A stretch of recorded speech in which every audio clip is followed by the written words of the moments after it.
So നമ്മൾ actually റോമർ എഴുതിയ ലേഖനം 8-ാം അധ്യായം 11-ാം വചനമാണ് നാം ചോദിക്കുന്നത്. സോ ഇന്ന് നമ്മുടെ 11-ാം വചനം വായിക്കുമ്പോൾ അവിടെ അപ്പോസ്തലനായ പൗലോസ് ഒരു കാര്യം പറയുന്നത് പരിശുദ്ധാത്മാവിനെ കുറിച്ചാണ്. അതെന്താണ് എന്ന് നോക്കിയാൽ, യേശുവിനെ മരിച്ചവരിൽ നിന്ന് ഉയർപ്പിച്ചവന്റെ ആത്മാവ് നിങ്ങളിൽ വസിക്കുന്നു എങ്കിൽ, ക്രിസ്തയേശുവിനെ മരണത്തിൽ നിന്ന് ഉയർപ്പിച്ചവൻ നിങ്ങളിൽ വസിക്കുന്ന തന്റെ ആത്മാവിനെ കൊണ്ട് നിങ്ങളുടെ മർത്യ ശരീരങ്ങളെയും ജീവിപ്പിക്കും എന്ന്. And if the spirit of him who raised Jesus from the dead is living in you, he who raised Christ from the dead will also give life to your mortal bodies because of his spirit who lives in you. അതായത് യേശുവിനെ മരിച്ചവരിൽ നിന്ന് ഉയർപ്പിച്ചവന്റെ ആത്മാവ് നിങ്ങളിൽ വസിക്കുന്നു എങ്കിൽ, if the spirit of him who Jesus raised from the dead dwells in you. യേശുവിനെ മരിച്ചവർ നിന്ന് ഉയർപ്പിച്ചവന്റെ ആത്മാവ് നമ്മുടെ ഉള്ളിൽ വസിക്കണം എന്നാണ് ദൈവത്തിന്റെ ഒരു ആഗ്രഹം. സോ ആക്ച്വലി നമ്മൾ ഒരു കാര്യം മനസ്സിലാക്കണം, യേശുവിനെ മരിച്ചവരിൽ നിന്ന് ഉയർപ്പിച്ചത് ആരാണ്? സോ ആരുടെ ആത്മാവിനെ കുറിച്ചാണ് ഇവിടെ പറയുന്നത്? നമ്മൾ ഗലാത്യർക്ക് എഴുതിയ ലേഖനം 1-ാം അധ്യായം 1-ാം വചനം വായിക്കുമ്പോൾ അവിടെ അപ്പോസ്തലനായ പൗലോസ് പറയുന്നത്, മനുഷ്യരിൽ നിന്നല്ല, മനുഷ്യനാലുമല്ല, യേശു ക്രിസ്തുവിനാലും അവനെ മരിച്ചവരുടെ ഇടയിൽ നിന്ന് ഉയർപ്പിച്ച പിതാവായ ദൈവത്താലും അത്രേ അപ്പോസ്തലനായ പൗലോസ് എന്നാണ്. So Paul, an apostle, sent not from men nor by a man, but by Jesus Christ and God the Father, who raised him from the dead. So മരിച്ചവരിൽ നിന്ന്, യേശുവിനെ മരിച്ചവരിൽ നിന്ന് ഉയർപ്പിച്ചത് ആരാണ് എന്ന് ചോദിച്ചാൽ, യേശുവിനെ മരിച്ചവരിൽ നിന്ന് ഉയർപ്പിച്ചത് പിതാവായ ദൈവമാണ്. സോ റോമർക്ക് എഴുതിയ ലേഖനം 6-ാം അധ്യായം 4-ാം വചനം വായിച്ചാലും അവിടെ പറയുന്നത്, just as Christ was raised from the dead through the glory of the Father എന്നാണ്. സോ ക്രിസ്തു മരിച്ചിട്ട് പിതാവിന്റെ മഹിമയിൽ ജീവിച്ചെഴുന്നേറ്റതുപോലെ നാമും ജീവന്റെ പുതുക്കത്തിൽ നടക്കേണ്ടതിന് തന്നെ എന്നാണ്. അപ്പോൾ ഇതിൽ കൂടി നമുക്ക് വളരെ വ്യക്തമായിട്ട് മനസ്സിലാക്കാവുന്നതേ ഉള്ളൂ, യേശുവിനെ മരിച്ചവരിൽ നിന്ന് ഉയർപ്പിച്ചത് പിതാവായ ദൈവം. അപ്പോൾ യേശുവിനെ മരിച്ചവരിൽ നിന്ന് ഉയർപ്പിച്ചവന്റെ ആത്മാവ് എന്ന് പറയുമ്പോൾ പിതാവായ ദൈവത്തിന്റെ ആത്മാവിനെ കുറിച്ചാണ്, പരിശുദ്ധാത്മാവിനെ കുറിച്ചാണ് അപ്പോസ്തലനായ പൗലോസ് ഇവിടെ പറയുന്നത്. സോ യേശുവിനെ മരിച്ചവരിൽ നിന്ന് ഉയർപ്പിച്ച അതേ ആത്മാവ്, ദ സെയിം സ്പിരിറ്റിനെ കുറിച്ച് അപ്പോസ്തലനായ പൗലോസ് ഇവിടെ സംസാരിച്ചു. സോ ഇവിടെ നമ്മൾ മനസ്സിലാക്കേണ്ട ഒരു സത്യം, the Bible never even once say that Jesus raised himself from the dead. It always says God raised Jesus from the dead. അപ്പൊ യേശു മരിച്ചവരിൽ നിന്ന് സ്വയം ഉയർത്തെഴുന്നേറ്റ് എന്ന് ബൈബിൾ ഒരിക്കലും പറയുന്നില്ല. പകരമായിട്ട് പറയുന്നത്, ദൈവം യേശുവിനെ മരിച്ചവരിൽ നിന്ന്, പിതാവായ ദൈവം യേശുവിനെ മരിച്ചവരിൽ നിന്ന് ഉയർത്തെഴുന്നേൽപ്പിച്ചു എന്ന് എപ്പോഴും. ഇപ്പൊ യേശു ക്രിസ്തു സ്വയമായിട്ട് എഴുന്നേറ്റിട്ടില്ല മരിച്ചവരിൽ നിന്ന്. എന്നാൽ പിതാവായ ദൈവത്തിന്റെ ഉള്ളിൽ വസിക്കുന്ന പരിശുദ്ധാത്മാവ് യേശു ക്രിസ്തുവിനെ മരിച്ചവരിൽ നിന്ന് ഉയർപ്പിച്ചു. ഇവിടെ പറയും, it was God who raised Jesus from the dead. So അങ്ങനെ ഉണ്ടെങ്കിൽ the same God through the same Spirit who raises our dead spirits now. So അതാണ് നമ്മൾ മനസ്സിലാക്കിയത്. സോ വചനം എന്താണ് പറയുന്നത് ഇവിടെ? 11-ാം വചനം, യേശുവിനെ മരിച്ചവരിൽ നിന്ന് ഉയർപ്പിച്ചവന്റെ ആത്മാവ് നിങ്ങളിൽ വസിക്കുന്നു. യേശു ക്രിസ്തുവിനെ മരണത്തിൽ നിന്ന് ഉയർപ്പിച്ചവൻ നിങ്ങളിൽ വസിക്കുന്ന തന്റെ ആത്മാവിനെ കൊണ്ട് നിങ്ങളുടെ മർത്യ ശരീരങ്ങളെയും ജീവിപ്പിക്കും എന്നാണ് ഇവിടെ പറയുന്നത്.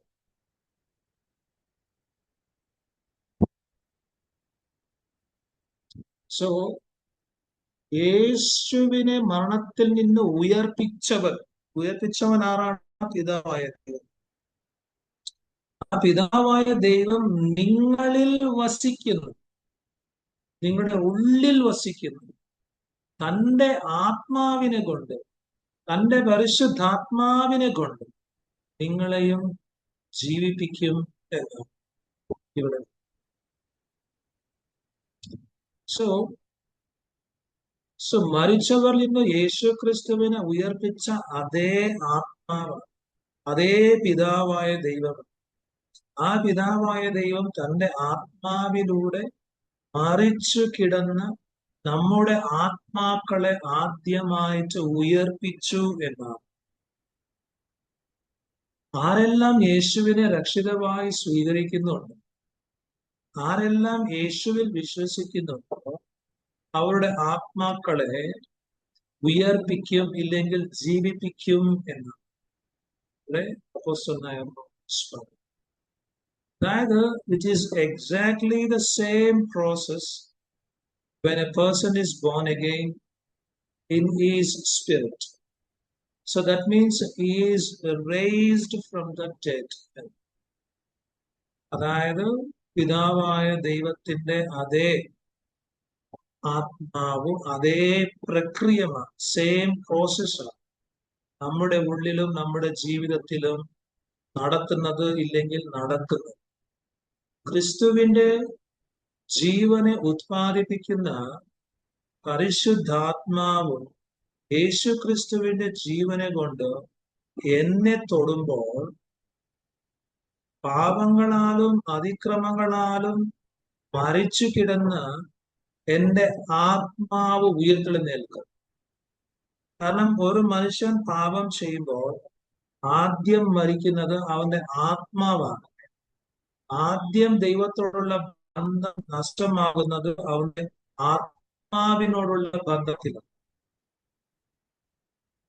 അതാണ് ഇവിടെ അപ്പോസ്തലനായ പൗലോസ് പറയാൻ ആഗ്രഹിക്കുന്നത്. സോ ആദ്യം അതൊക്കെ പാപങ്ങളാലും അതിക്രമങ്ങളാലും മനുഷ്യരെല്ലാം ആത്മീകമായി മരിച്ചവരാണ്, ആത്മാവ് മരിച്ച അവസ്ഥയിലാണ്. സോ പരിശുദ്ധാത്മാവ്, ദൈവത്തിന്റെ ആത്മാവ്, അല്ലെങ്കിൽ പിതാവായ ദൈവം പരിശുദ്ധാത്മാവിന്റെ രൂപത്തിൽ ഒരു മനുഷ്യനെ തൊടുമ്പോൾ ആദ്യം ഉയർത്തെഴുന്നേൽക്കുന്നത്, ജീവൻ കിട്ടുന്നത്, ജീവനോടെ മരണത്തിൽ നിന്ന് ഉയർത്തെഴുന്നേൽക്കുന്നത് മനുഷ്യന്റെ ആത്മാവ്. അതിനെയാണ് വീണ്ടും ജനനം എന്ന് പറയുന്നത്.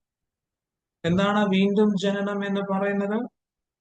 അതിക്രമങ്ങളാലും പാപങ്ങളാലും ആത്മീകമായിട്ട് മരിച്ചുകൊണ്ടിരിക്കുന്ന, മരിച്ചു കിടക്കുന്ന, ഇല്ലെങ്കിൽ മനുഷ്യന്റെ ഉള്ളിലുള്ള ആത്മാവ് മരണപ്പെട്ടു.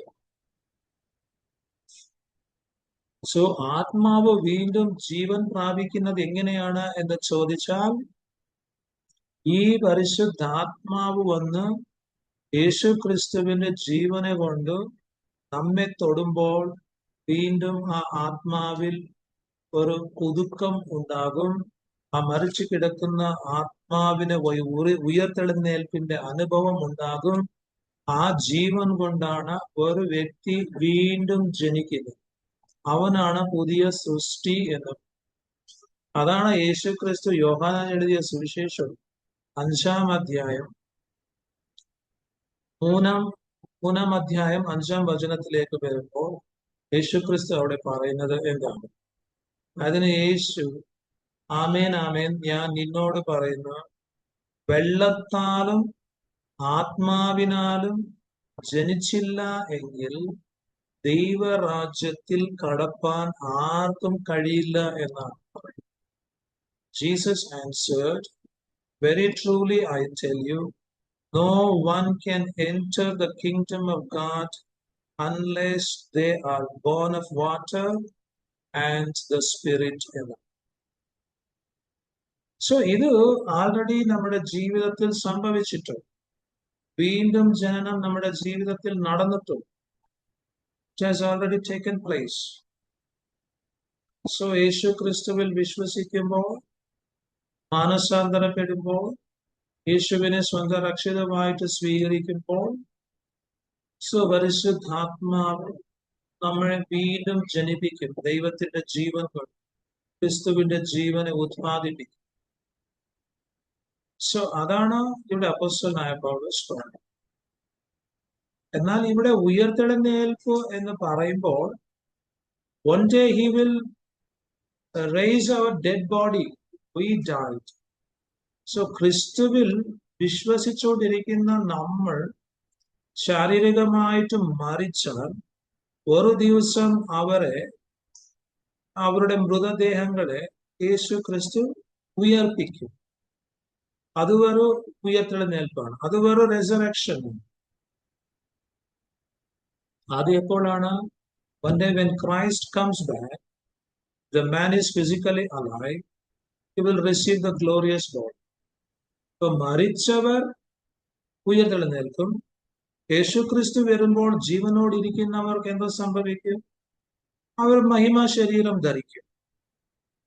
സോ അതാണ് അപ്പോസ്തലനായ പൗലോസ് പറയുന്നത്. ഫിലിപ്പിയർക്ക് എഴുതിയ ലേഖനം 3-ാം അധ്യായം 21-ാം വചനം അവിടെ പറയുന്നത്, അവൻ സകലവും തനിക്ക് കീഴ്പ്പെടുത്തുവാൻ കഴിയുന്ന തന്റെ വ്യാപാര ശക്തി കൊണ്ട് നമ്മുടെ താഴ്ചയുള്ള ശരീരത്തെ തന്റെ മഹത്വമുള്ള ശരീരത്തോട് അനുരൂപമായി രൂപാന്തരപ്പെടുത്തും എന്നാണ്. സോ അത് ഒരു ദിവസം സംഭവിക്കും. എന്നാൽ ആ ഉയർത്തെഴുന്നേൽപ്പിനെ, ആ റിസറക്ഷനെ കുറിച്ചല്ല ഇവിടെ പറയുന്നത്. യേശു ക്രിസ്തുവിനെ മരിച്ചവരിൽ നിന്ന് ഉയർപ്പിച്ച ദൈവത്തിന്റെ ആത്മാവ് നമ്മുടെ ഉള്ളിൽ വസിക്കുന്നുണ്ടെങ്കിൽ ആദ്യം മരിച്ചു കിടക്കുന്ന ആത്മാവിനെ അവൻ ഉയർത്തെഴുന്നേൽപ്പിക്കും. സോ അത് ഫോർടേസ്റ്റ് ആണ്, അത് പാർഷ്യൽ റിസറക്ഷൻ ആണ്. സോ ആദ്യത്തെ റിസറക്ഷൻ നമുക്ക് ഉണ്ടായില്ലെങ്കിൽ, so then we are not going to get. So എന്താണ് ഇവിടെ പറയുന്നത്? തന്റെ മഹത്വമുള്ള ശരീരത്തോട് അനുരൂപമായി രൂപാന്തരപ്പെടുന്ന ഒരു ശരീരമുണ്ടല്ലോ, that we are not going to get. If we want to get this glorious resurrected body, so നമ്മുടെ ആത്മാവ് ആദ്യം ഉയർത്തെഴുന്നേൽക്കും. അപ്പൊ നമ്മുടെ ആത്മാവ് ആദ്യം ഉയർത്തെഴുന്നേൽക്കണമെങ്കിൽ ദൈവത്തിന്റെ ആത്മാവ്, ദൈവത്തിന്റെ ജീവൻ കൊണ്ട് മരിച്ചു കിടക്കുന്ന നമ്മുടെ ആത്മാക്കളെ തൊടണം. അതാണ് ന്യൂ ബർത്ത് എന്ന് പറയുന്നത്. സോ അത് കൂടുതലായിട്ട് നമ്മൾ മനസ്സിലാക്കണമെങ്കിൽ നിങ്ങൾക്ക് സമയമുണ്ടെങ്കിൽ 1 Corinthians chapter 15 and 1 Thessalonians chapter 4 വായിച്ചാൽ അതിനെല്ലാം ക്ലിയർ ആയിട്ട് ഇതിനെക്കുറിച്ച് സംസാരിക്കും. സോ അതുകൊണ്ട് So if you are dead, it says the same God who raised Jesus from the dead will also give life to your mortal bodies through his spirit who indwells in you. So അതായത് നിങ്ങൾ മരിച്ചവരാണെങ്കിൽ യേശുവിനെ ഉയർപ്പിച്ച അതേ ദൈവം നിങ്ങളിൽ വസിക്കുന്ന തന്റെ ആത്മാവിലൂടെ നിങ്ങളിൽ വസിക്കുന്ന തന്റെ ആത്മാവിലൂടെ നിങ്ങളുടെ മർത്യ ശരീരങ്ങൾക്കും ജീവൻ നൽകും എന്ന്. So we cannot experience a resurrection body now. No one experienced that right. നമുക്കിപ്പോൾ ഈ ഉയർത്തെഴുന്നേറ്റ ശരീരം അനുഭവിക്കാൻ കഴിയില്ല. അത് ആർക്കും സാധ്യമല്ല. പക്ഷെ അതിന്റെ ഒരു രുചിയെ, ദ ഫോർടേസ്റ്റിനെ നമുക്ക് ഇപ്പോൾ അനുഭവിക്കുവാൻ കഴിയും. അതെങ്ങനെയാണ്?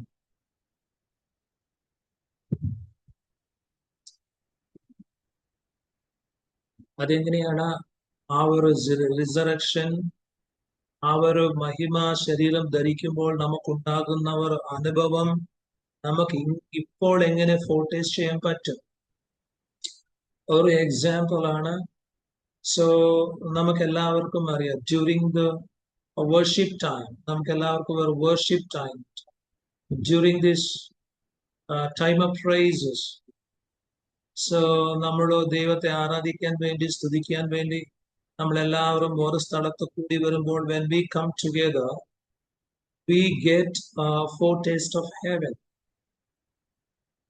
അപ്പൊ നമ്മള് അവിടെ സ്വർഗത്തിന്റെ ഒരു മുൻ രുചിയാണ്, ഫോർടേസ്റ്റ് ആണ്. നമുക്ക് കംപ്ലീറ്റ് ആയിട്ട് അനുഭവിക്കാൻ പറ്റത്തില്ല, എന്നാൽ അല്പം ആ രുചിയെ, ആ ടേസ്റ്റ്, ആ അനുഭവം നമുക്ക് അനുഭവിക്കുവാൻ സാധിക്കും. അത് വർഷിപ്പിൽ കൂടി, ദൈവത്തെ സ്തുതിക്കുന്നതിൽ കൂടി, ദൈവജനത്തിന്റെ സമൂഹത്തിൽ വന്നിച്ച് ഐക്യതയോടെ ദൈവത്തിന്റെ ആത്മാവിന്റെ ഒരു ഇതിൽ നമ്മൾ വരുമ്പോൾ തീർച്ചയായിട്ടും അത് നമുക്ക് അനുഭവിക്കാൻ സാധിക്കും. അതുപോലെ തന്നെ റിസറക്ഷന്റെ ഒരു ഫോർടേസ്റ്റ് എന്താണ്? അല്ലെങ്കിൽ പരിശുദ്ധാത്മാവ് നമ്മുടെ ഉള്ളിൽ വന്ന് മരിച്ചു കിടന്ന നമ്മുടെ ആത്മാക്കളെ ഉയർപ്പിച്ചിട്ടുണ്ട്. അതിന്റെ ഒരു അനുഭവം എന്താണ് എന്ന് ചോദിച്ചാൽ, the love which we have among brothers and sisters in our church is our foretaste of heaven. അതായത് നമ്മൾ ഒത്തുചേർന്ന സമയങ്ങളിൽ നമ്മുടെ ഇടയിലുള്ള ഒരു സ്നേഹമുണ്ടല്ലോ, ആ സ്നേഹം സ്വർഗത്തിന്റെ ഒരു ഫോർടേസ്റ്റ്, അല്ലെങ്കിൽ റിസറക്ഷന്റെ അനുഭവത്തിൽ നമുക്ക് കിട്ടുന്ന അതേ രുചിയാണ്. സോ അതാണ് ഇവിടെ പറയുന്നത്.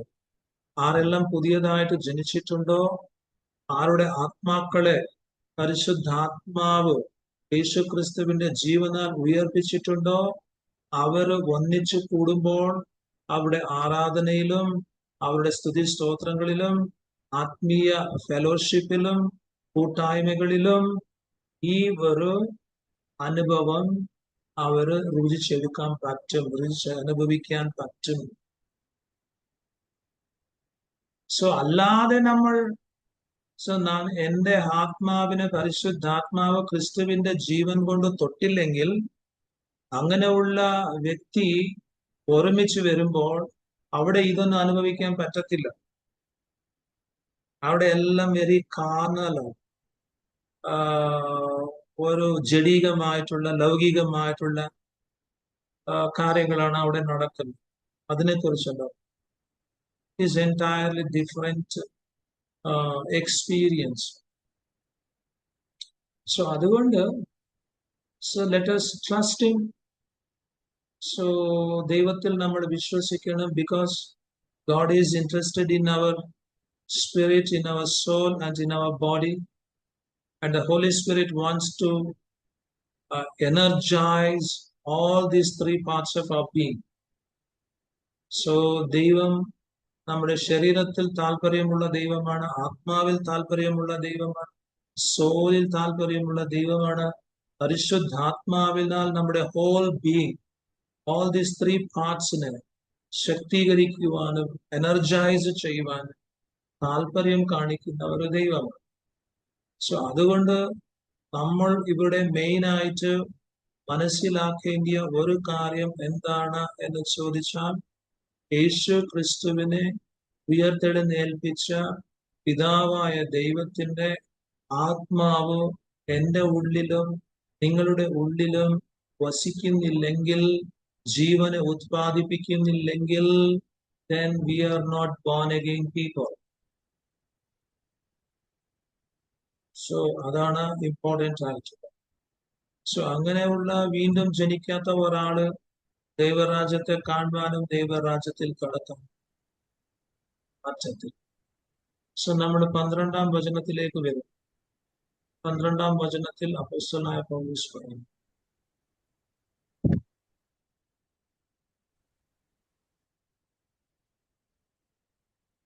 ആകയാൽ സഹോദരന്മാരെ, നാം ജഡത്തെ അനുസരിച്ച് ജീവിക്കേണ്ടതിന് ജഡത്തിനല്ല കടക്കാറാകുന്നത്. So then, brothers and sisters, we have an obligation, but not to our flesh, to live according to the flesh എന്നാണ് ഇവിടെ പറയുന്നത്. അതായത് ഒരു കാര്യം നമ്മൾ മനസ്സിലാക്കണം, ഇവിടെ ആകയാൽ എന്നുള്ള ഒരു വാക്കിൽ കൂടിയാണ് 12-ാം വചനം തുടങ്ങുന്നത്. സോ ദെൻ എന്നുള്ളത്, അതായത് റോമർക്ക് എഴുതിയ ലേഖനം 8-ാം അധ്യായം 1 മുതൽ 11 വരെയുള്ള വചനങ്ങളെ അടിസ്ഥാനമാക്കിയിട്ടാണ്, അതിൽ പറഞ്ഞിരിക്കുന്ന കാര്യങ്ങളുടെ അടിസ്ഥാനത്തിലാണ് ഈ ആകയാൽ സോ ദെൻ എന്നുള്ള ഒരു വാക്ക് അപ്പോസ്തലനായ പൗലോസ് ഉപയോഗിക്കുന്നു. അതുകൊണ്ട് വീണ്ടും 8-ാം അധ്യായം 1 മുതൽ 11 വരെയുള്ള വചനങ്ങളിൽ എന്താണ് അപ്പോസ്തലനായ പൗലോസ് പറയുന്നത്? അതായത് 1 മുതൽ 11 വരെയുള്ള വചനങ്ങളിൽ പരിശുദ്ധാത്മാവ് എങ്ങനെയാണ് ക്രിസ്തയേശുവിന്റെ ജീവൻ പ്രാപിക്കാൻ നമ്മെ പ്രാപ്തനാക്കുന്നത് എന്നുള്ള ഒരു സത്യമാണ് നമുക്ക് മനസ്സിലാക്കാൻ കഴിയുന്നത്. സോ അവിടെ എന്താണ് പറഞ്ഞേക്കുന്നത് എന്ന് ചോദിച്ചാൽ, ഒന്നാമതായിട്ട് this life of Jesus Christ produced by the Holy Spirit empowers us to conquer the law of sin and death. അതായത് പരിശുദ്ധാത്മാവ് ഉത്പാദിപ്പിക്കുന്ന യേശു ക്രിസ്തുവിന്റെ ജീവൻ പാപത്തിന്റെയും മരണത്തിന്റെയും പ്രമാണത്തെ, പാപത്തിന്റെയും മരണത്തിന്റെയും നിയമത്തെ ജയിക്കാൻ നമ്മെ പ്രാപ്തരാക്കും, ശക്തിപ്പെടുത്തും എന്ന്. അതാണ് 1 മുതൽ 11 വരെയുള്ള വചനങ്ങളിൽ പറയുന്നത്. രണ്ടാമതായിട്ട് 1 മുതൽ 15 വരെയുള്ള വചനങ്ങളിൽ എന്താണ് പറയുന്നത് എന്ന് ചോദിച്ചാൽ, the life of Jesus produced by the Holy Spirit enables us to keep God's laws in our hearts. In our hearts means inside of us. അതായത് പരിശുദ്ധാത്മാവ് ഉത്പാദിപ്പിക്കുന്ന യേശു ക്രിസ്തുവിന്റെ ജീവനുണ്ടല്ലോ, ആ ജീവൻ കൊണ്ട് ദൈവത്തിന്റെ നിയമങ്ങളെ, ദൈവത്തിന്റെ കൽപ്പനകളെ പുറമെയല്ല, മനുഷ്യരെ കാണിക്കാൻ വേണ്ടിയാണ്, ഉള്ളിലാണ്, നമ്മുടെ രഹസ്യ ജീവിതത്തിലാണ്, നമ്മുടെ ഉള്ളിന്റെ ഉള്ളിൽ, നമ്മുടെ ഹൃദയങ്ങളിൽ ആ കൽപ്പനകളെ, ആ നിയമങ്ങളെ അനുസരിക്കാൻ, ആ നിയമങ്ങളെ, കൽപ്പനകളെ കാത്തു സൂക്ഷിക്കാൻ നമ്മെ പ്രാപ്തരാക്കുന്നത്, എനേബിൾ ചെയ്യുന്നത് ഈ ജീവനാണ്. മൂന്നാമതായിട്ട് 1 മുതൽ 11 വരെയുള്ള വചനങ്ങളിൽ അപ്പോസ്തലനായ പൗലോസ് പറയുന്നത്, the life of Jesus produced by the Holy Spirit explains us the mind of God by giving us life and peace എന്നാണ്.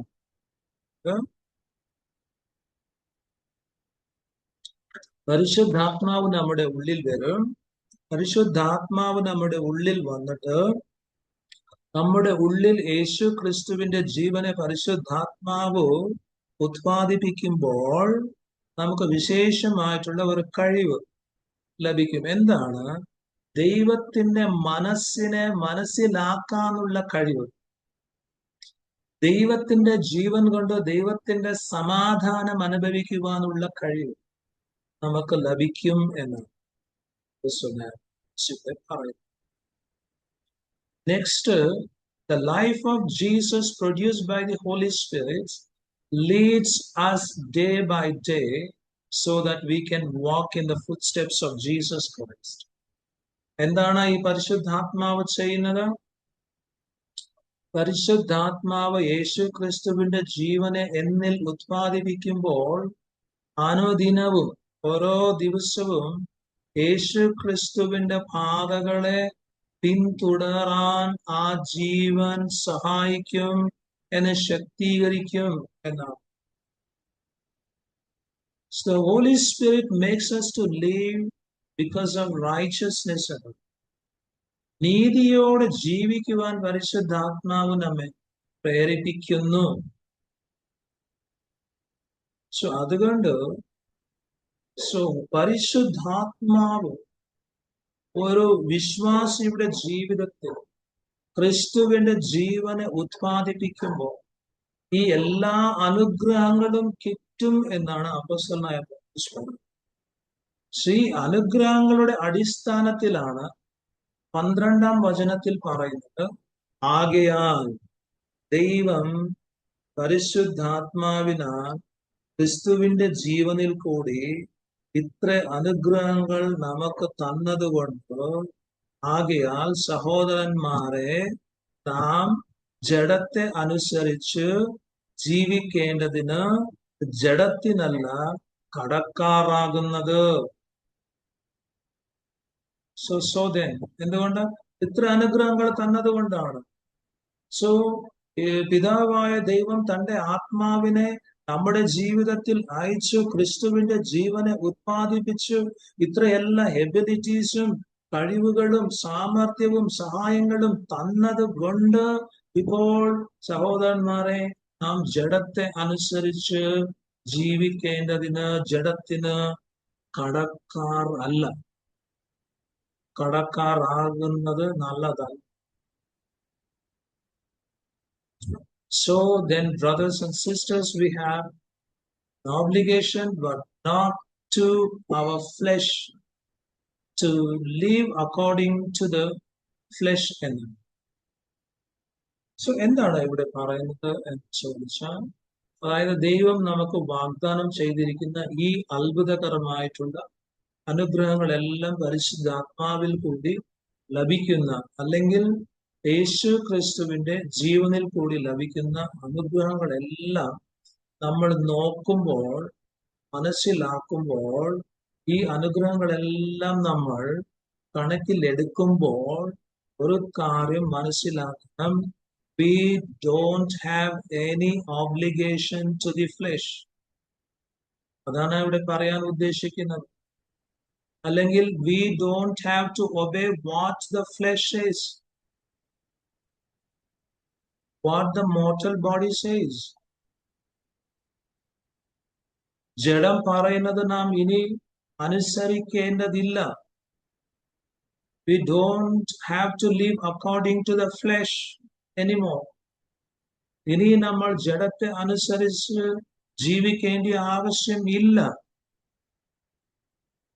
കാരണം പിതാവായ ദൈവം ക്രിസ്തേശുവിൽ കൂടി ഇത്ര വലിയ അനുഗ്രഹങ്ങൾ, കൃപ, the free gift of God നമുക്ക് കിട്ടിയത് കൊണ്ട് നമ്മൾ ഇനി ജഡത്തെ അല്ല അനുസരിക്കും അതിനെ പറയും. ഈ 13-ാം വചനത്തിലേക്ക് വരും. 13-ാം വചനത്തിൽ അപ്പോസ്തലനായ പൗലോസ് പറയുന്ന കാര്യം ശ്രദ്ധിക്കാം. അതായത്,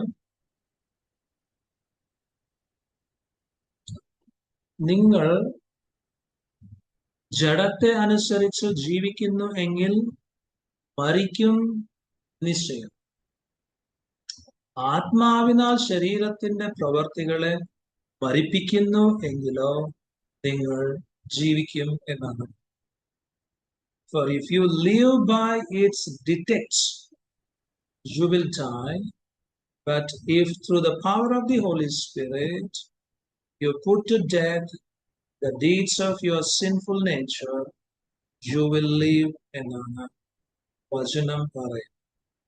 എന്താണ്? If you live according to the flesh, you will die or you must die. So നമ്മൾ ജഡത്തെ അനുസരിച്ച്, ജഡം എന്താണ്, ഫ്ലെഷ് എന്താണ്, അത് അനുസരിച്ച് നമ്മൾ ജീവിക്കുകയാണെങ്കിൽ തീർച്ചയായിട്ടും നമ്മൾ മരിക്കും. നമ്മൾ മരിച്ചേ പറ്റത്തുള്ളൂ. There is no other option. അതാണ് ഇവിടെ പറയുന്നത്. സോ ഇവിടെ നമ്മൾ ഒന്ന് മനസ്സിലാക്കണം. Think of our former condition. So നമ്മുടെ ഒരു മുൻ ജീവനുണ്ട്. നമ്മൾ എങ്ങനെയാണ് മുമ്പ് ജീവിച്ചത്, ആ ജീവിച്ചിരുന്ന അവസ്ഥയെക്കുറിച്ച് നമ്മളൊന്ന് ചിന്തിക്കുന്നത് വളരെ നല്ലതാണ്. When we were unconverted, so when we were not aware of our sinful condition, the days when we were not accepted Jesus as Lord and Savior, so when we were under our former condition, so there was an obligation to live according to the flesh. അതായത് നമ്മൾ മാനസാന്തരപ്പെടാതെ, so നമ്മുടെ പാപത്തെ കുറിച്ച് ഒരു ബോധമില്ലാതെ ജീവിക്കുന്ന നാളുകൾ ഉണ്ടായിരുന്നു, കാലത്തുണ്ടായിരുന്നു ഒരു കാലം. ആ കാലത്ത് യേശുവിനെ കർത്താവും രക്ഷിതാവുമായി നമ്മൾ സ്വീകരിക്കാതെ, യേശുവിനെ അംഗീകരിക്കാതെ ജീവിച്ചിരുന്ന ആ കാലഘട്ടത്തിൽ, ആ ദിവസങ്ങളിൽ നമ്മൾ എന്താണ് ചെയ്തത് എന്ന് ചോദിച്ചാൽ, നമ്മളെല്ലാവരും ജഡത്തെയാണ് അനുസരിച്ച് ജീവിച്ചത്. സോ ജഡത്തിന്റെ വാക്കുകളാണ് നമ്മൾ കേട്ടോണ്ടിരുന്നത്. സോ ജഡം നമ്മുടെ യജമാനനായിരുന്നു. സോ ആ കാലഘട്ടത്തിൽ ജഡത്തെ അനുസരിച്ച് ജീവിക്കേണ്ട ഒരു ബാധ്യത, ഒരു ഓബ്ലിഗേഷൻ നമുക്കുണ്ടായിരുന്നു. അത് നമ്മുടെ ഹോൾ ലൈഫാണ്, അൺകൺവേർട്ടഡ് ഡേയ്സ് ആണ്. സോ യേശു ക്രിസ്തുവിനെ അറിയാതെ സോ ജീവിച്ചു പോയ ആ കാലഘട്ടത്തിൽ നമ്മൾ അനുസരിച്ചത് ആരായിരുന്നു നമ്മുടെ മാസ്റ്റർ എന്ന് ചോദിച്ചാൽ നമ്മുടെ ജഡമായിരുന്നു. അവർ ഫ്ലെഷ് വാസ് അവർ മാസ്റ്റർ. ആ കാലഘട്ടത്തിൽ നമുക്കൊരു ഓബ്ലിഗേഷൻ ഉണ്ടായിരുന്നു. എന്താണ് obligation? So obligation to follow whatever the flesh says. അങ്ങനെയാണ് നമ്മൾ ജീവിച്ചത്. So that was the way of our whole nature. Our whole nature pushed us, and we kept on doing things which were hostile to God and against God's will. കാരണം നമ്മുടെ പഴയ സ്വഭാവം അനുസരിച്ച് നമ്മൾ ജീവിച്ച കാലഘട്ടം ഉണ്ടല്ലോ. ഈ ജഡത്തെ അനുസരിച്ച് ജീവിച്ച ആ കാലഘട്ടത്തിൽ നമ്മൾ എപ്പോഴും പഴയ സ്വഭാവം പ്രേരിപ്പിച്ചുകൊണ്ടിരുന്നത് ജഡത്തെ അനുസരിക്കണം, ജഡത്തിന്റെ വാക്കുകളെ കേൾക്കണം, ജഡം പറയുന്നതിനെ അനുസരിക്കണം എന്നുള്ള ഒരു രീതിയിലായിരുന്നു നമ്മുടെ ആ ഒരു ജീവിതം. എന്നാൽ ആ കാലഘട്ടത്തിൽ നമ്മൾ എന്താണ് ചെയ്തത് എന്ന് ചോദിച്ചാൽ, ദൈവത്തിന് ഇഷ്ടമില്ലാത്ത കാര്യങ്ങളാണ്, ദൈവത്തിന് വിരുദ്ധമായിട്ടുള്ള കാര്യം നമ്മൾ ചെയ്തുകൊണ്ടിരുന്നത്. ആ സമയത്ത് ഇറ്റ്സ് ഓക്കെ, നമ്മൾ ശരീരത്തിന്റെ വാക്കുകൾ കേൾക്കുന്നത്, ജഡത്തിന്റെ വാക്കുകൾ കേൾക്കുന്നത് നോ പ്രോബ്ലം. കാരണം we were loyal servants and slaves to this flesh. എന്നാൽ ഇപ്പോഴോ, now when the Holy Spirit has come inside of us and freed us from the slavery, so then why do we have to listen to the old master again? ഇപ്പോൾ പരിശുദ്ധാത്മാവ് വന്നു, പരിശുദ്ധാത്മാവ് യേശു ക്രിസ്തുവിന്റെ ജീവനെ കൊണ്ടുവന്നു. പരിശുദ്ധാത്മാവ് യേശു ക്രിസ്തുവിന്റെ ജീവൻ കൊണ്ട് നമ്മുടെ മരിച്ചു കിടന്ന ആത്മാക്കളെ ഉയർപ്പിച്ച് പരിശുദ്ധാത്മാവ് യേശു ക്രിസ്തുവിന്റെ ജീവനെ നമ്മുടെ ഉള്ളിൽ ഉത്പാദിപ്പിക്കുന്നതിൽ കൂടി ഇതുവരെ ലഭിക്കാത്ത എബിലിറ്റീസ്, കപ്പാസിറ്റി, പവർ, സ്ട്രെങ്ത് നമുക്ക് പരിശുദ്ധാത്മാവ് തന്നിട്ടുണ്ട്. അതുമാത്രമല്ല, പരിശുദ്ധാത്മാവ് ഈ പഴയ മനുഷ്യന്റെ സകല കൺട്രോളിൽ നിന്ന് നമ്മെ സമ്പൂർണമായിട്ട് വിടുവിച്ചിട്ടുണ്ട്, വിമോചിപ്പിച്ചിട്ടുണ്ട്. സോ അങ്ങനെയുള്ള ഈ സമയം ഇത്രയെല്ലാം അനുഗ്രഹങ്ങൾ അനുഭവിച്ചുകൊണ്ടിരിക്കുന്ന നാം, ഇത്രയെല്ലാം സത്യങ്ങൾ അറിഞ്ഞ നമ്മൾ വീണ്ടും എങ്ങനെയാണ് why do we have to listen to the old master called flesh? Other. Because Jesus purchased us from this old master. You are not under any obligation to listen to this old master again. യേശു ക്രിസ്തു നമ്മെ സ്വന്തം ജീവൻ കൊണ്ട്, സ്വന്തം രക്തം കൊണ്ട് വിലയ്ക്ക് വാങ്ങിയത് കൊണ്ട്, നമ്മളെ കംപ്ലീറ്റ് ആയിട്ട് മോചിപ്പിച്ചത് കൊണ്ട്, സോ നമുക്ക് യാതൊരു ബാധ്യതയുമില്ല ഈ പഴയ യജമാനന്റെ വാക്കുകളെ അനുസരിക്കണം എന്ന്. But this old master may call you again and again to serve him. ഈ ഓൾഡ് മാസ്റ്റർ അടുത്തുള്ളത് കൊണ്ട്, ഈ യജമാനനെ നമ്മൾ എപ്പോഴും കണ്ടുകൊണ്ടിരിക്കുന്നത് കൊണ്ട്, യജമാനൻ എപ്പോഴും നമ്മളെ വിളിച്ചോണ്ടിരിക്കും,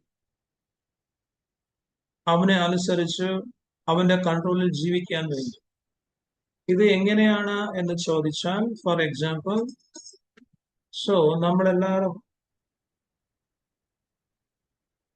ഓരോ ഓഫീസുകളിലും കമ്പനികളിലും ജോലി ചെയ്തുകൊണ്ടിരിക്കുന്ന ആളുകളാണ്. For example, so there is a company called A, and you worked in A company for 30 to 40 years.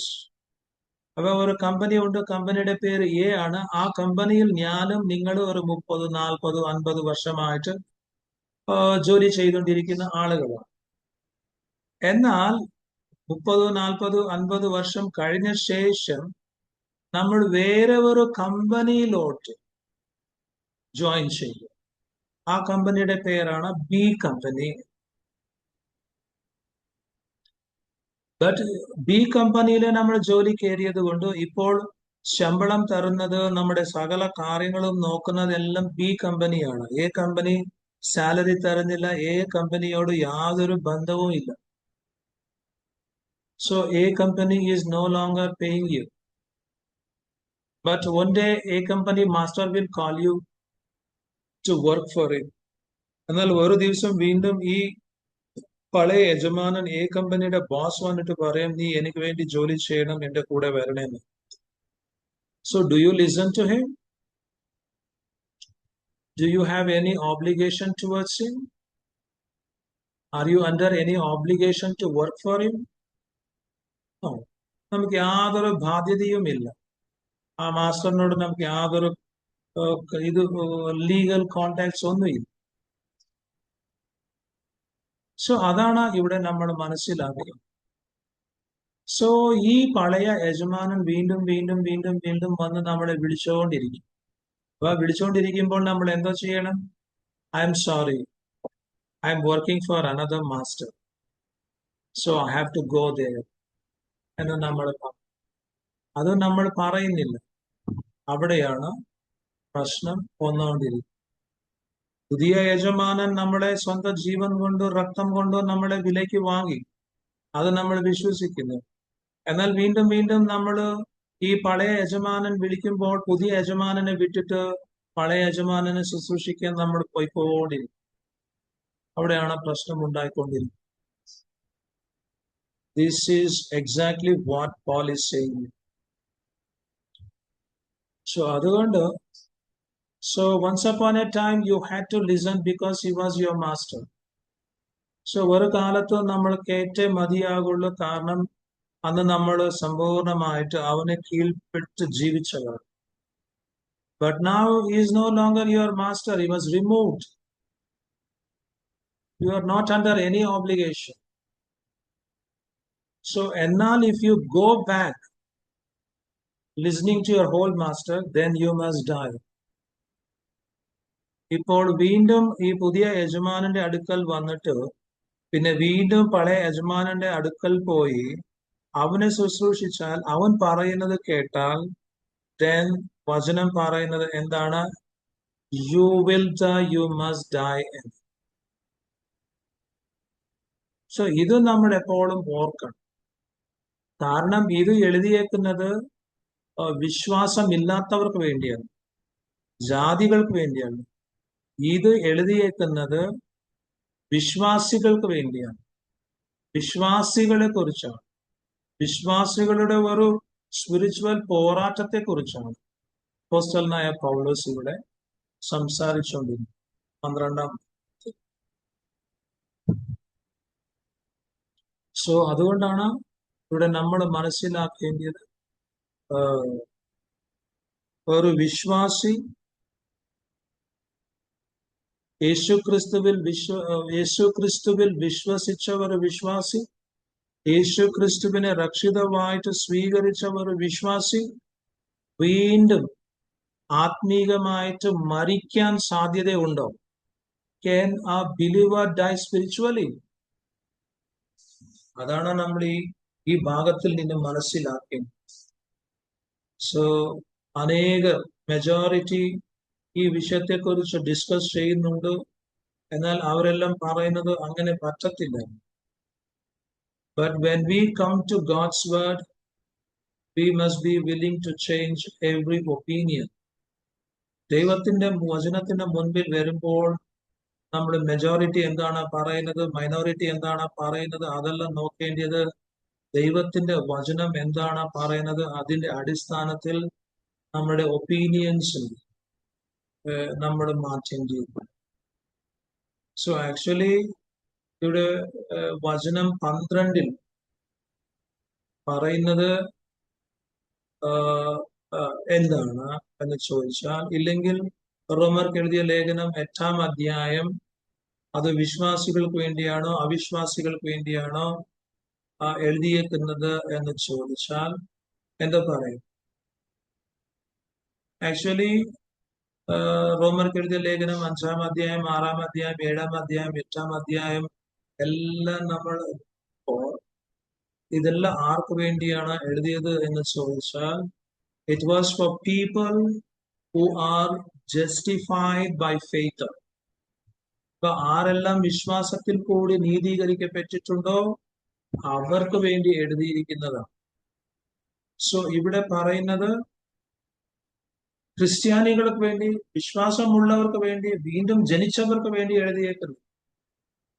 അപ്പൊ വീണ്ടും അവർ മരിക്കാൻ സാധ്യതയുണ്ടെന്നാണ് ഇവിടെ ഓർമ്മിപ്പിക്കുന്നത്. അതുകൊണ്ടാണ് 12-ാം വചനം വായിക്കുമ്പോൾ അവിടെ ആകയാൽ സഹോദരന്മാരെ, സോ therefore brethren എന്നാണ് അപ്പോസ്തലനായ പൗലോസ് അവിടെ ഉപയോഗിക്കുന്ന ഒരു വാക്ക്. അപ്പൊ അതിനകത്ത് പൗലും ഇൻക്ലൂഡ് ആയിട്ടുണ്ട്. സഹോദരന്മാരെ എന്ന് പറയുമ്പോൾ അപ്പോസ്തലനായ പൗലോസ് അവരുടെ മധ്യത്തിൽ ഒരു സഹോദരനായിരുന്നു, ഇൻക്ലൂഡിങ് പോൾ. അപ്പൊ ഇത് ക്രിസ്ത്യാനികൾക്ക് വേണ്ടിയാണ് ഉള്ളത്. എന്നാൽ നിങ്ങൾ ഒരു കാര്യം ശ്രദ്ധിക്കണം, 12-ാം വചനത്തിലും 13-ാം വചനത്തിലും ഒരു വ്യത്യാസം അപ്പോസ്തലനായ പൗലോസ് എടുത്തു കാണിക്കും. എന്താണ് എന്ന് ചോദിച്ചാൽ, 12-ാം വചനത്തിൽ അപ്പോസ്തലനായ പൗലോസ് ഒരു വാക്ക് ഉപയോഗിക്കുന്നുണ്ട്, അതായത് വി എന്നാണ്. We therefore brothers and sisters we have an obligation എന്നാണ്. വി ആകയാൽ സഹോദരന്മാരെ നാം ജഡത്തെ അനുസരിച്ച് ജീവിക്കേണ്ടതിന് ജഡത്തിനല്ല കടക്കാറാകുന്നത് എന്നാണ്. എന്താണ് ഈ വി? എന്നാൽ 13-ാം വചനത്തിലേക്ക് വരുമ്പോൾ അപ്പോസ്തലനായ പൗലോസ് ഉപയോഗിക്കുന്നത് വി അല്ല, യു. നിങ്ങൾ ജഡത്തെ അനുസരിച്ച് ജീവിക്കുന്നു എങ്കിൽ മരിക്കും നിശ്ചയം. For if you live according to the flesh, you will die. എന്താണ് അപ്പോസ്തലനായ പൗലോസ് ഇവിടെ പറയുന്നത് എന്ന് നിങ്ങൾ ചോദിച്ചാൽ, അതായത് 12-ാം വചനത്തിൽ അപ്പോസ്തലനായ പൗലോസ് പറയുന്നത്, I have no intention to live according to the flesh, so I don't include myself here. അതുകൊണ്ടാണ് 12-ാം വചനത്തിൽ അങ്ങനെ ബി എന്നുള്ള വാക്ക് പറയാൻ ആഗ്രഹിക്കുന്നത് അപ്പോസ്തലനായ. 13-ാം വചനത്തിൽ യു ഉപയോഗിക്കുന്നു. കാരണം if you live according to the flesh you will die. ആത്മാവിനാൽ ശരീരത്തിന്റെ പ്രവർത്തികളെ മരിപ്പിക്കുന്നു എങ്കിൽ നിങ്ങൾ ജീവിക്കും. അത് ചെയ്യുന്നില്ലെങ്കിൽ if you live according to the flesh you will die. But എന്റെ ഒരു ഇന്റൻഷൻ എന്താണ്? I have no intention to live according to the flesh. Therefore, I don't include myself in it. So, അപ്പോസ്തലനായ പൗലോസ് വേറെ രീതിയിൽ പറയുന്നത് എന്താണ് എന്ന് ചോദിച്ചാൽ, that is your choice ആണ്. എന്താണ് നിങ്ങളുടെ choice? Do you want to live according to the flesh? You can do. So, നിങ്ങൾ ജഡത്തെ അനുസരിച്ച് ജീവിക്കാനാണ് ആഗ്രഹിക്കുന്നത്, അങ്ങനെ ജീവിക്കാനാണോ താല്പര്യം കാണിക്കുന്നത്? Then it's okay, that is your choice. Then do you want to put to death the deeds of your body through the Holy Spirit? So that is your choice. You can do that. So നിങ്ങളുടെ തിരഞ്ഞെടുപ്പാണ്, നിങ്ങളാണ് choose ചെയ്യേണ്ടത്. എന്നാൽ as far as Paul concerned, he says, I have made already my choice, and that is I am going to live according to the Holy Spirit every day. അതാണ് അപ്പോസ്തലനായ പൗലോസ് ഇവിടെ ആ difference കാണിക്കാൻ വേണ്ടി ആഗ്രഹിക്കും. ഞാൻ പരിശുദ്ധാത്മാവിനെ അനുസരിച്ച് ഓരോ ദിവസവും ജീവിക്കുവാൻ വേണ്ടിയാണ് ഇത്, ജഡത്തെ അനുസരിച്ച് ജീവിക്കുവാനല്ല. അതാണ് എന്റെ ചോയ്സ്, എന്റെ പേഴ്സണൽ ചോയ്സ് എന്നാണ്. എന്നാൽ 13-ാം വചനത്തിൽ വളരെ ക്ലിയർ ആയിട്ട് ഒരു കാര്യം പറഞ്ഞു, ആത്മാവിനാൽ ശരീരത്തിന്റെ പ്രവർത്തികളെ മരിപ്പിക്കുന്നു എങ്കിൽ നിങ്ങൾ ജീവിക്കും എന്നാണ്. അപ്പോൾ ഇവിടെ വളരെ ക്ലിയർ ആയിട്ട് ഒരു ക്ലൂ, ഒരു മിസ്റ്ററിയാണ് അപ്പോസ്തലനായ പൗലോസ് റിവീൽ ചെയ്യുന്നത്. അപ്പൊ ശരീരത്തിന്റെ പ്രവർത്തികളെ മരിപ്പിക്കുന്നത് എങ്ങനെയാണ്? നമ്മുടെ അസെറ്റിസിസം ഫോളോ ചെയ്യുന്നത് കൊണ്ടാണ്, നമ്മുടെ ബോഡിയെ നമ്മൾ ദണ്ഡിപ്പിക്കുന്നത് കൊണ്ടാണ്, ഒരു ഡിസിപ്ലിൻഡ് ലൈഫ് ജീവിക്കുന്നത് കൊണ്ടാണ്, ചില ഡിസിഷൻസ്, സ്ട്രോങ് ഡിസിഷൻസ് എടുക്കുന്നതിൽ കൂടിയാണ്. എങ്ങനെയാണ്?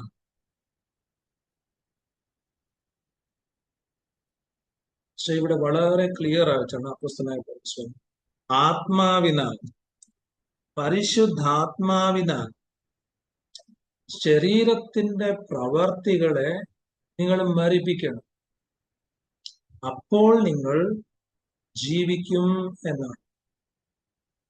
സോ ഈ പരിശുദ്ധാത്മാവിന്റെ ശക്തിയാൽ അല്ലാതെ നമുക്ക് ഈ ജഡത്തെ തോൽപ്പിക്കാനും ജഡത്തിന്റെ പ്രവർത്തികളെ മരിപ്പിക്കാനും അവന്റെ കൺട്രോളിൽ നിന്ന്, ചതിയിൽ നിന്ന് വീഴാതെ അതിനെ ഓവർകം ചെയ്യാനും ആർക്കും സാധ്യം അല്ല.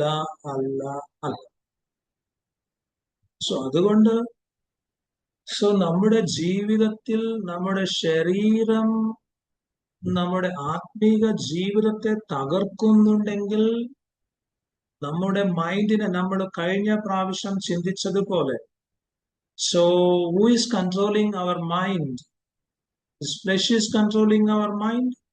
8:6 റോമർക്ക് എഴുതിയ ലേഖനം 8:6 ഒന്ന് വായിക്കാമോ ആരെങ്കിലും? ജഡത്തിന്റെ ചിന്ത മരണം, ആത്മാവിന്റെ ചിന്തയോ ജീവനും സമാധാനവും തന്നെ. ജഡത്തിന്റെ ചിന്ത മരണം. So if flesh is controlling your mind, then you will die. If the Holy Spirit is controlling your mind, then you will live. അതാണ് ഇവിടെ പറഞ്ഞത്.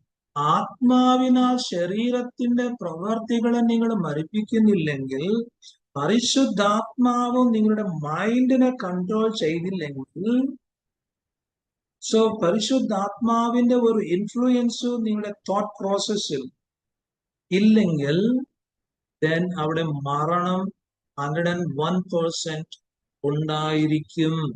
മരണത്തിന്റെ അവസ്ഥ ഉണ്ടായിരിക്കും. മരണത്തിന്റെ അറ്റ്മോസ്ഫിയർ അവിടെ ഉണ്ടായിരിക്കും. ജീവന്റെ ആബ്സെൻസ് നമുക്ക് അനുഭവിക്കുവാൻ സാധിക്കും എന്ന്. സോ അതുകൊണ്ട് നമ്മുടെ എല്ലാ ദിവസത്തിന്റെ പ്രാർത്ഥനയിലും ഓരോ ദിവസത്തിന്റെ ജീവിതത്തിലും ഒരു ആഗ്രഹം ഉണ്ടായിരിക്കണം. എന്താണ് ആഗ്രഹം എന്ന് ചോദിച്ചാൽ, I have to live my Christian life with the help of the Holy Spirit. അതാണ് നമ്മുടെ ആഗ്രഹം, അതാണ് നമ്മുടെ പ്രാർത്ഥന. അല്ലാതെ നമുക്ക് തന്നെ ക്രിസ്തീയ ജീവിതം ജീവിക്കാൻ പറ്റത്തില്ല. അങ്ങനെ ജീവിച്ചാൽ അത് നമ്മെ മരണത്തിലേക്ക് എത്തിക്കും. സോ ഞാനിവിടെ അവസാനിപ്പിക്കാൻ പോവുകയാണ്. സോ അതുകൊണ്ട് ദയവായി ഈ കാര്യം എല്ലാവരും ശരിക്കും മനസ്സിലാവും. വളരെ വളരെ